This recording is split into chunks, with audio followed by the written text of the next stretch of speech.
চলো মনে উঠলো বলেই দিই, তুমি জানো না যুবক সেজদায় কি রাখা আছে? যুবক যখন সেজদায় যায় সুবহান রাব্বিয়াল আলা বলে, আলা সুবহান রাব্বিয়াল আলা, আল্লাহ উপর থেকে চিৎকার দিয়া বলে সাব্বাহতানি সাব্বাহতুক, তুই আমাকে পবিত্র বললি আর তুই অপবিত্র থাকবি, এটা হইতে পারে না, তুইও পবিত্র, গুনাহ মাফ। আলাইতানি ফাআলাইতুক, তুই আমাকে মহান বললি আর তুই মহানত্ব পাবি না, এটা হইতে পারে না, তুইও মহান। বলে আল্লাহ কেমন মহান?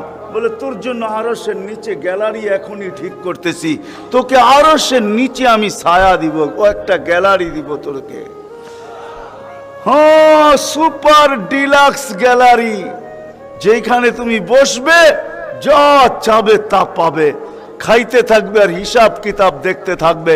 আল্লাহকে যদি বলি আল্লাহ এই গ্যালারি কেন দাঁড় করাবেন, আল্লাহ যেন আমাকে বলতে চায়, কয় হিসাব কিতাব দর্শক না হইলে খেলতেও ভালো লাগে না, আবার দর্শক না হইলে খেলতেও ভালো লাগে না, আর দর্শক ছাড়া খেলাও জমে না। আল্লাহ বলে তোকেদেরকে দর্শক বানাবো, কেননা হিসাব কিতাবও তো একটা খেলা, ঠিক না? কি বলেন? হ্যাঁ, খেলাই হবে হিসাব কিতাবের, আরশের নিচে হবে মেলা আর বাহিরে হবে হিসাব কিতাবের খেলা, ঠিক না? কাউকে 50,000 বছর দাঁড় করায় রাখবে, ইয়াউমা তুবলাস সারাইর, সমস্ত গোপন তথ্যগুলা যেগুলা দুনিয়াতে আমরা লুকায়িত রাখছি, কেউ জানে না, সব আল্লাহ ওইখান থেকে উদ্ঘাটন করে নিয়ে আসবে আর সামনে ছড়ায় দিবে, আর হিসাব কিতাব নিতে থাকবে, 50,000 বছর দাঁড় করায় রাখবে। লা ইয়াসাল কাদাম আবদিন, পাও হেলাইতে দিবে না। আল্লাহ বলছে দুনিয়ায় বহুত ছুটছ, দুনিয়ায় বহুত ঘুরছ, দুনিয়ায় বহুত করছ, আমি কিচ্ছু বলি নাই, শুধু তাকায়া ছিলাম, নাজিরুন কাইফা তা'মালুন, তুমি কি করো আমি দেখতেছিলাম, তুমি বলতেছিলে আমি শুনতেছিলাম, কুলতু ফাসামি'তু, আমি শুধু শুনছি, তুমি করতেছিলে আমার বিরুদ্ধে, ফাতাহাম্মালতু, আমি সহ্য করতেছিলাম, কিছুই বলি নাই। আজকে দেখাবো তোমাকে খেলা, গ্যালারি রাখবে তোমার জন্য যুবক, গ্যালারি, এত মর্যাদা। জমিনে চলবে তুমি, তারেক হাদিস নিয়ে নাও, জমিনে চলবে, আল্লাহ তোমাকে দেখায়া দেখায়া উপর থেকে বলবে লাউলা ইয়া শাবাব, ও যুবক তুই যদি জমিনে না থাকতি, লাউলা শাবাবা খুশা, ওই যুবক যদি জমিনে না থাকতো, যারা আল্লাহর ভয়ে নিজেকে লজ্জাপতির মতো গুটায় আনিছে, আজান শুনতে দেরি, মসজিদের দিকে দৌড়াইতে দেরি হয় না, আল্লাহর হুকুম সামনে আসতে দেরি, পুরা করতে দেরি করে না, নবীর তরিকার বিরুদ্ধাচারণ করে না, এইখানে একজন যুবকও পাওয়া যাবে না।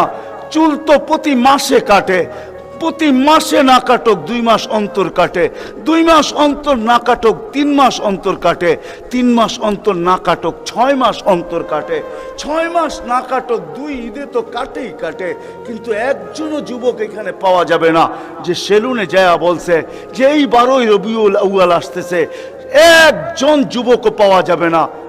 হয় আমি কোনো মতবাদের কথা বলতেছি না, একজন যুবক পাওয়া যাবে না যে সেলুনে যায় বলবে, নবগঞ্জ বাজারে যায় বলবে, বা মাদায়া যায় বলবে, বা কুমিল্লা বলবে, বা যেই কোনো সেলুনে যায় বলবে যে তোমার এখানে চুল কাটার বড় ডিজাইন আছে, সমস্ত ডিজাইন আজকে সরাও, আজকে আমি আসছি, আমাকে আমার নবীর তরিকা মতে চুল কাটা দাও।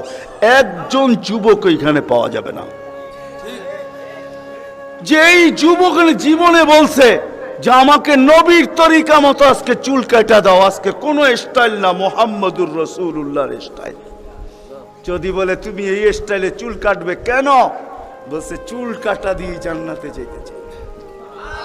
হ্যাঁ হ্যাঁ সত্য এটাই, হাদিসে আছে মান তামাসসাকা বিসুন্নতি ইনদা ফাসাদি উম্মতি। তামাসসাক বুঝেন? আগে গ্রামগঞ্জে ছিল শাখো, শাখো চিনেন? কয়টা বাঁশ দিয়ে বানাইতো? একটা বাঁশ দিয়ে, ঠিক না? আর উপরে বান্ধা দিত আরেকটা বাঁশ, ঠিক না? দুর্বল মানুষগুলো ওটা দৌড়া দৌড়া পার হইতো, ঠিক না? আর শহরের মানুষ আসলে আগের থেকেই পাও কাঁপা শুরু হইতো, কেন তো পার্ক হওয়ায় অভ্যস্ত না, ঠিক না? কি বলেন? 6 জনে মিলা পার করতো, ঠিক না? উপরের বাঁশটা কেন বাঁধা হয়েছে? এই জন্য বাঁধা হয়েছে যে যদিও সাকর থেকে পাও পিছলায় চলে যায়, তাহলে তুমি যেন বাঁশটা দৌড়া লটকায়া থাকতে পারো। দূরের থেকে কেউ দেখা এসা ছুঁইটা তোমাকে ওইখান থেকে উঠাইতে পারে, পানির ভিতরে তুমি না পড়ো। আল্লাহর রসুল বলে একটা সময় আসবে, কোন উম্মত যদি আমার একটা সুন্নত ধরে এরকম লটকায়, তো আল্লাহর রসুল বলে তাকে 1 শহীদের না 100 শহীদের সওয়াব দেওয়া হবে। জান্নাতে যাওয়ার জন্য 1 শহীদের সওয়াবই যথেষ্ট, এইখানে 100 দেওয়া হবে। এই জন্যই হাদিসের শব্দ আসছে মান তামাসসাকা বিসুন্নতি, যে আমার একটা সুন্নত ধরে লটকায়া থাকবে। যুবক যদি ভাবে যে কোনো সুন্নতই তো আদায় করতে পারতেছি না, না পরিবেশের জন্য পারতেছি, না দুনিয়ার জন্য পারতেছি, কোনোভাবেই পারা সম্ভব না, আমিও জানি পারা সম্ভব না, সবগুলোর উপরে আমল করা যাবে না। যুবক যদি বলে যে আমি আমার চুল কাটাকেই সুন্নত বানায় আনিলাম, নবীর এই সুন্নত ধরেই আমি আটকায় থাকবো, লটকায় থাকবো, যখনই সেলুনে যাব ওকে বলবো সমস্ত ডিজাইন সরা, আমার নবীর ডিজাইনে আমাকে কাটা দে। আমার বিশ্বাস চুল কাটা দিয়ে সে জান্নাতে যাবে। চুল কাটা দিয়া একজনও পাওয়া যাবে না, আরেকটা বললেও পাওয়া যাবে না। এই পুরা গ্রাম না, পুরা চান্দিনা থানায় উপজেলার ভিতর থেকে কোনো নববধূ পাওয়া যাবে না। পাওয়া যাবে চান্দিনার গ্রামে গ্রামে এখন বিউটি পার্লার আছে না নাই? ঘরে ঘরে বিউটি পার্লার আছে, অনলাইনে সব বিউটি পার্লার চলে, অনলাইনে এসে সেই জায়গায় যায়। কোনো নববধূ পাওয়া যাবে না যে বিউটি পার্লারে যায় বলছে তোমাদের সমস্ত সাজ রাখো, আজকে আমার প্রথম রাত্র, প্রথম দর্শন, প্রথম জীবনের রাত্র, এটা আর জীবনে কোনোদিন ফিরে আসবে না। আজকে আমার বাসর রাত্রে হবে, আজকে আমি সাজতে আসছি, কিন্তু তোমাদের ডিজাইনে না, আমাকে ফাতেমার ডিজাইনে সাজায় দাও। বাকি অন্য দিন আসবো, তোমরা তোমাদের ডিজাইন মতো আমাকে সাজায় দাও, কিন্তু আজকে প্রথম রাত্র আমি ফাতেমার ডিজাইনে সাজতে চাই। একজন নববধূ পাওয়া যাবে না। কি বলেন? চলে তো যাব, আমি কথা শেষ জায়গায় চলে আসছি, চলে তো যাব। 100 বছর আগে যারা ছিল ওরা আজকে নাই, 100 বছর আমরা পরে আমরা থাকবো না। জীবনটা বড় ছোট, আল্লাহর রসুল বড় দয়া দিয়ে আমাদেরকে বুঝাইতে চেষ্টা করছেন, উম্মত হেলায় হারায় না, ওই জীবনটাকে হেলায় হারায় দিও না, ওটাকে গ্রহণযোগ্যতা পর্যন্ত পৌঁছাও, গ্রহণযোগ্যতা পর্যন্ত পৌঁছাও। কিয়ামতের দিন আমি যেন তোমাদেরকে নিয়ে গৌরব করতে পারি। জিজ্ঞাসা করেন, হাদিসে আছে, আল্লাহর রসুল আমাদের কাছে দরখাস্ত রাখছে, এরকম হয়ে আইসো যে আমি কিয়ামতের দিন তোমাদেরকে নিয়ে গৌরব করতে পারি। এরকম নিয়ে আইসো না যে আমি কিয়ামতের দিন তোমাদের বিরুদ্ধে চলে যাই। আমি যদি বিরুদ্ধে চলে যাই তো আল্লাহ চলে যাবে। আমি দুনিয়ার বাস্তব হায়াত, কোরআনের আয়াত দেখাইতেছি। এইখানে হাজি পাওয়া যাবে 2-4 জন, বেশিও পাওয়া যাবে।